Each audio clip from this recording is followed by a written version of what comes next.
Hello, it's Gareth. This is the Somewhere on Earth podcast for Tuesday, the 17th of December. And we are, of course, with the Evergreen podcast community. And we're guests of All Is Joy Studios here in lovely Soho in central London.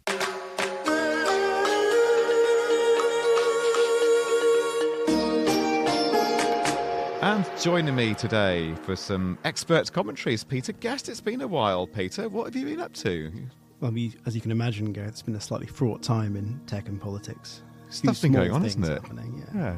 Keeps you busy though, doesn't it? Just about. I'm sure we'll come to a few of them pretty soon. I think we will. Keeps them out of the pub, doesn't it, people? There we are. Good to see you again, Peter.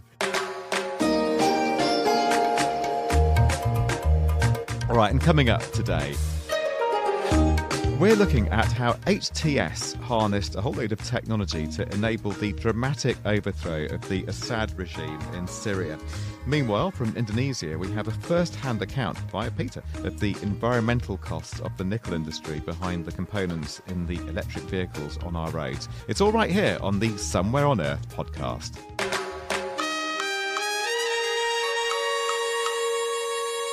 Well, they made it look easy, removing a 5-decade-strong brutal dictatorship in just a matter of days. Yes, this is the Islamist group Hayat Tahrir al-Sham, or HTS, and they're now in charge of Syria as ex-President Bashar al-Assad languishes, we're told, somewhere in Russia. Yes, this is a story of armoured vehicles and guns, but what most of the commentary has missed is the crucial role of technology in HTS's success. Everything from 3D printing to drones. Let's discuss this further with Broderick McDonald. He researches conflict at King's College London, where he's an associate fellow. He's with the ICSR, that's the International Centre for the Study of Radicalisation. And let's just talk through some of the technology that HTS have had at their disposal. Can we start with 3D printing, Broderick? Yeah, so HTS uses 3D printing to create some of the small FPV drones that we've seen them use in this offensive. And it's a fairly sophisticated setup that they've developed since 2019. Really, they've not been sort of sudden newcomers to this technology, although it's advanced quite a bit in the last few years. They've been slowly developing their capabilities over the past 5 years, and then we really saw in the last 2 weeks the effects of that as they launched their offensive that ultimately took Damascus. So they're talking about it's like 3D printing weapons, then mainly, is it? We haven't seen HTS use 3D printing for actual firearms or weapons, likely because the firearms that have been produced by 3D printers in the West and by other extremist groups tend to be very non-durable, usable for a handful of shots and then sort of, throwaways after that. HTS prefers to use them to develop parts for small FPV drones that they can't purchase either online or through other countries. Sort of hard to procure, equipment that they can then produce domestically within Syria. Yeah, and would these 3D printers be the kind of thing that maybe kids have at school? That kind of sort of off-the-shelf 3D printer, or do they have access to more specialist material? They're just consumer 3D printers. So, I don't know if kids in schools will have exactly the same models, but by no means are they using something that other non-state actors couldn't get their hands on. Right. And I think that's what makes it concerning. This technology is out there for non-state actors in many countries around the world for a couple $1,000s. They could get started, with similar equipment. Now, of course, they can't produce an entire drone through 3D printing, but they can speed up and augment that process and procure parts that they would otherwise struggle to get. Right. So they can 3D print the parts for drones, not the whole drone. Tell me about the drones, though. What kind of drone capabilities do they have? So this was the big technological leap that we saw in this lightning offensive. HTS was using two primary types of drones. They were using, firstly, small FPV kamikaze drones, similar to what we've seen in Ukraine over the past 2 years. So these are, guided FPV drones where they can be flown into high-value targets, such as tanks or, artillery positions, even targeting senior regime officials. And I think most people have probably seen videos in the media of how these small sort of consumer drones work. The other more sophisticated drone technology that they deployed during this offensive was these larger range rocket-propelled drones, which actually function more similar to something like a guided missile than a small consumer drone. These were also domestically produced in warehouses and had a range of, from best estimates, up to 50 kilometers. It could also carry a larger payload. And they really helped HTS to strike targets, a lot further away and with a much bigger impact than they have ever had before. It's very tempting just to get very carried away with these drones that we've been talking about. Is there a danger, Broderick, of perhaps overplaying the role of drones and even like the 3D printing aspects and the other elements here in this story? I think so. Drones played a role in this offensive, and they played an important role. But we shouldn't overlook the fact that the real causes of HTS's success in this offensive, which was very rapid and actually brought down the Assad regime after a brutal 14-year-long civil war, was much more to do with the weakness of Iran and Russia and the regime itself, which had been overstretched and distracted increasingly in the past few years, as well as the overall professionalization of HTS over the past 5 years as it prepared for this offensive. Those two factors explain, the bulk of how HTS did this in the past 2 weeks. The drones are part of that story, but I think that they augmented and helped what was already underway due to these larger factors. So, Peter, have you been following this a lot? It's interesting. It's kind of a full circle story because I first started hearing about the use of consumer drones in conflict in Syria. You're talking more than a decade ago. They were kind of pioneers in using simple consumer off-the-shelf drones for in the war. But then, obviously, over the last, where are we now, 15, 14 years, you've seen that develop firstly in Ukraine, which began, I think, in Donbass after the Russian invasion. People started to use DJI drones and others they could get off the internet for surveillance, for spotting. And then that's developed dramatically. And I think a lot of listeners will know, we've talked about it on the podcast before, that jury-rigged drones became a big part of the Ukrainian resistance to the full-scale invasion. So there's a couple of things that I think are fascinating about it. And Broderick's made this point already better than I will. But these are devices that are ubiquitous. They're affordable. And they actually make enormously complex avionics and control surfaces available to an amateur, right? They're intuitive to use. And then add to that the kind of additive manufacturing, 3D printers. They're similar, right? They require a certain amount of technical know-how, but you can download from the internet plans that can you put into your machine on a USB stick and you can print out objects. And what that basically means is that you can replicate in miniature a supply chain in your garage.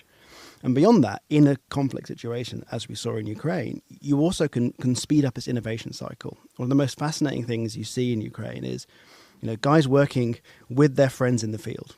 So their friend in the field will say, I need something that can do this. Drop a grenade, or my grenade dropping tool isn't working very well. Can you modify it for me?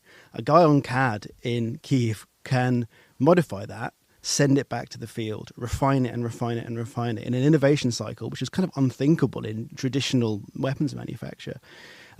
It just makes this kind of technology incredibly powerful and incredibly adaptable, as well as just being available.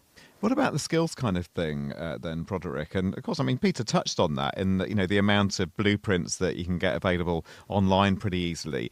But, here we're talking about some pretty advanced, I'm sure, professionalized military skills to mount an operation like this, harnessing the technology as we've been hearing. Is it the kind of stuff that these are, relatively young people learning off YouTube videos? How is that happening? I think some of it can be learned through, online tutorials and online resources.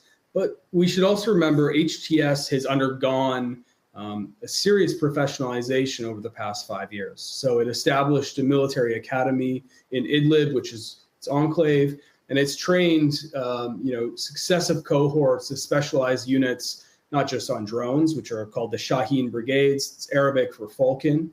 But they've also trained artillery brigades. They've also trained breaching, sabotage units, and special forces units called the Red Brigades. So HTS has done a lot to build up its military training and capacity within its home base. And then I think you saw, the effects of this sort of materialize over the past 2 weeks. The other piece of it, which we don't fully know yet, is reports in the Washington Post that Ukraine sent 20 military operators and approximately 150 small FPV drones to the Syrian rebels in the past, 6 months or so. And we don't know exactly what role that played, how much of this knowledge they developed, domestically or through online materials like we spoke about, and how much of that could have come from outside countries. But I think that by and large, we've seen non-state actors in a range of different conflicts, right? From Azerbaijan to Libya to Syria and Iraq, use small armed consumer drones. And I don't think that the technology or the skills needed to develop and then operate these tools is so great that you can't just, use what is available online with a bit of ingenuity and a little bit of, discussion amongst the group to create something that is actually quite lethal and can have a huge impact on the battlefield. So, I mean, that's a cause for concern. I mean, maybe some celebration for the many people who are not particularly fond of the Assad regime, but the idea that some non-state actors can mount a military kind of initiative of this complexity and indeed unseat a whole state apparatus in this one, not quite the whole state apparatus, but, certainly unseat the leadership is quite a thing. How much of a concern is that for you, Broderick, as somebody who studies radicalisation? I think it's a big threat. I mean, number one, HTS, which is the group that really led on the development of these new drones that we're seeing in Syria today. This is a designated group by the United Nations, the European Union, the United States, and others.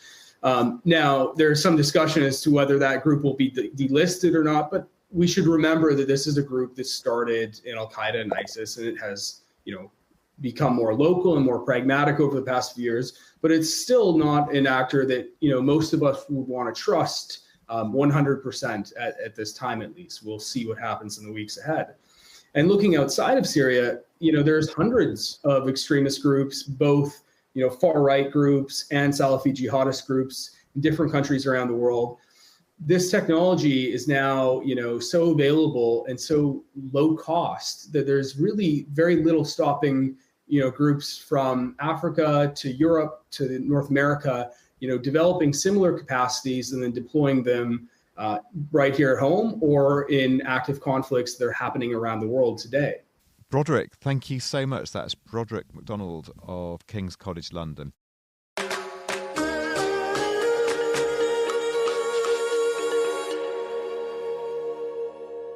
Well, now let's hear firsthand about the environmental costs of the so-called Green Revolution. Peter has been on a 2,000-kilometre trip around Sulawesi in Indonesia, investigating the nickel industry's devastating effects on the environment and human rights. This is an investigation for the Gecko project, and it's available online. Peter, this was one heck of a trip, wasn't it? Tell me, just set the scene here. Sulawesi in Indonesia. Give us the geography here. Yeah, it's my ongoing desire to go to the most beautiful places in the world and find the grimmest versions of them.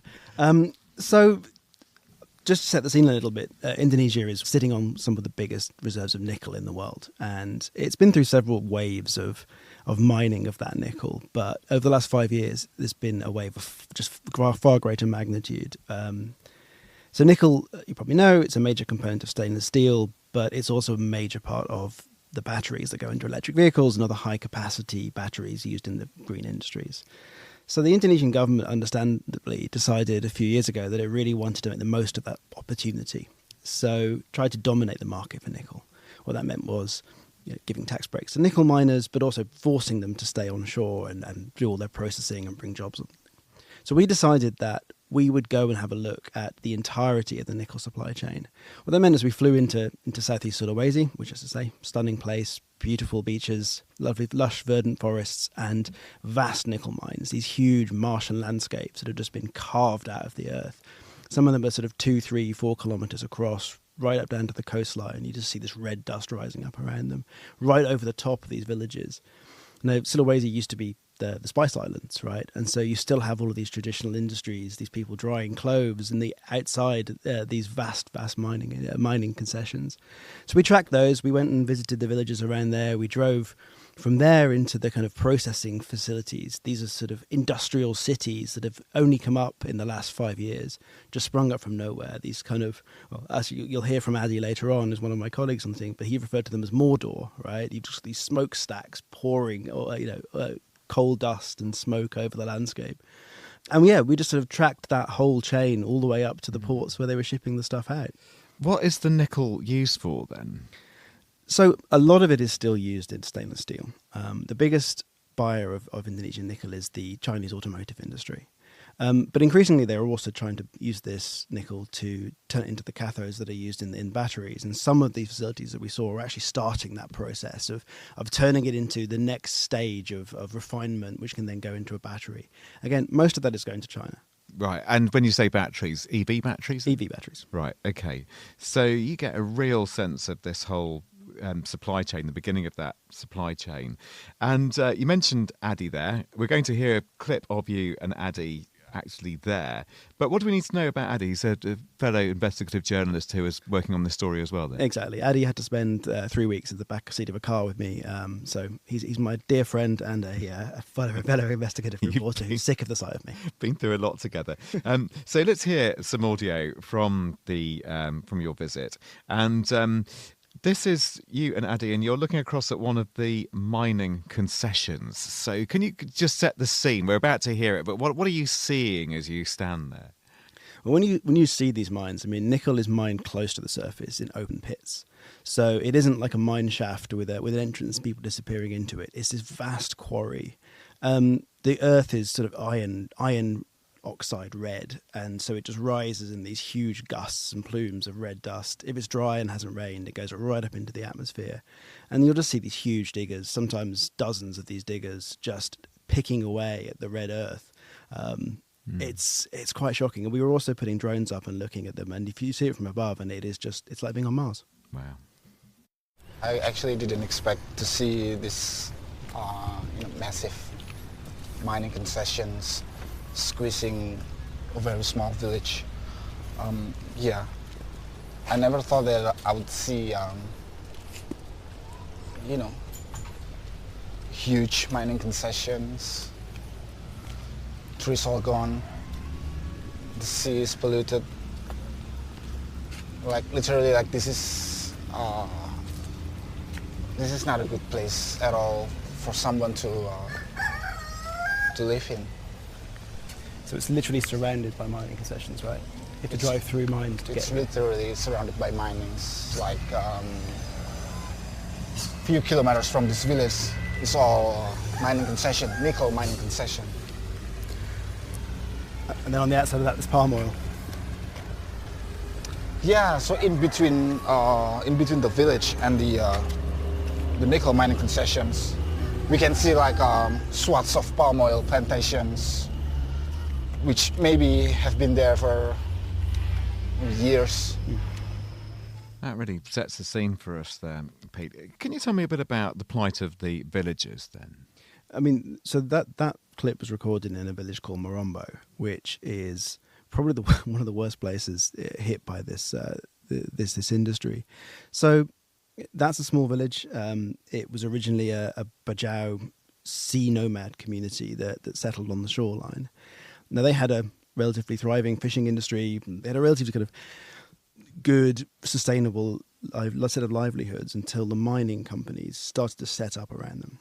And what you see when you go there is it's not just one mine, but several concessions that are just joined up in an arc around the village, slowly sort of squeezing them back and back against the shore.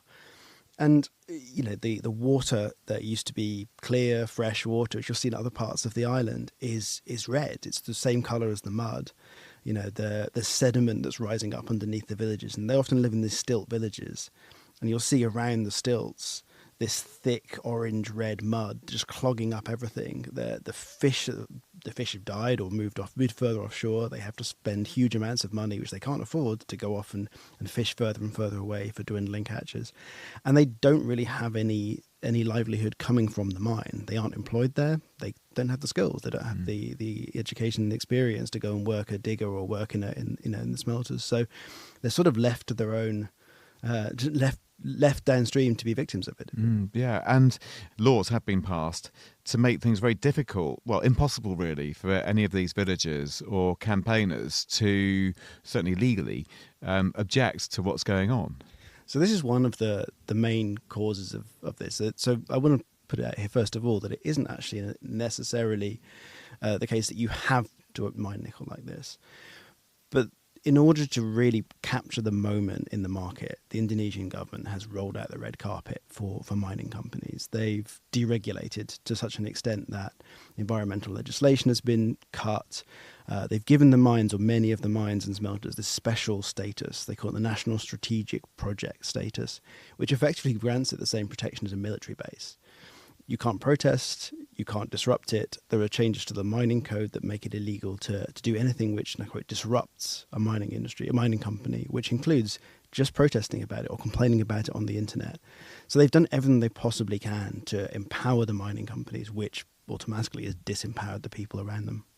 Now let's hear a little bit more from you and Addy. And here you are in another village. Right. That's a pretty grim view, isn't it? There used to be a nomadic tribe on the sea. Like they've lived for generations, like inside a boat with their families. But then, like beginning in the 1990s, they start to inhabiting this land, the beach. But they're still, doing their way of life of catching the fish, using the spears. They used to dove to search for clamshell. It used to be like surrounded by forests. Like, as far as you can see, it's all surrounded by beautiful scenery. Then in the mid-2000s, then suddenly all changed when the mining companies started to mine this village for nickels, and as you can see, it's all squeezed slowly by the expansion of the nickel mining companies. Now they just live. As you can see, it's all surrounded by. There's the jetty port to send the nickel ores. Yeah, it's pretty grim. Pretty grim, as that clip ends there, Pete. So just finally and briefly then, we all want to, most of us, I think, want to decarbonise the economy. Yet I don't think anybody would want the kind of pollution and devastation that you've been reporting on in this investigation. How do we square that? I mean, and it isn't just pollution, it's also emissions, right? These are often mines being put on top of rainforests, which have, a huge role as a carbon sink. They're often, the smelters are powered by coal, which somewhat runs counter to the decarbonisation narrative. I guess what I'd say is that this isn't the only model. And in fact, there are nickel smelters operating in other countries where they use hydropower, where they have environmental legislation to prevent the damage done by the mines, where they have, rules that say you have to make good after you've dug this enormous pit, where, human rights are respected. These are all choices, and they're compromises that someone has decided to make. So progress doesn't have to involve that kind of sacrifice. There are other models. They may mean moving slower. They may mean taking less profit, but they're definitely possible. All right, Peter, thank you. Final question then. How can people see this investigation? The investigation was published on the Gecko Project. You'll find it on thegeckoproject.org and also at New Lines magazine in the US, which will be in print in January. Okay, and over this holiday festive season, but over the holiday season, in all seriousness, I do urge you, dear listener, just to check that out. I'd say it will take you 15, 20 minutes. It's quite a long read, but it's very, very rewarding and disturbing. Brilliantly illustrated as well as written, and there are elements of video and so on embedded. Just there's a whole tech story and how they've actually created the whole website there as well. It's really impressive stuff, and it's important journalism, and that really matters. Right, enough grandstanding from me. Let me just tell you that you can get in touch with us. Our email is hello@somewhereonearth.co. On WhatsApp, we are code 44 7486 329 484. And our website is somewhereonearth.co. And we're on pretty much all those kind of socials out there. You can find us through Somewhere on Earth, the global technology podcast or variants of that. And of course, we're with Evergreen. And they've got a rather jolly website at evergreenpodcast.com. If you can handle any further metadata, then let me just tell you that audio today has been by Eon here at All Is Joy Studios in Soho in London. The production manager is Liz Toohey. You've been hearing from Peter. The producer and editor is Anya Viktorovich. I'm Gareth. Bye-bye.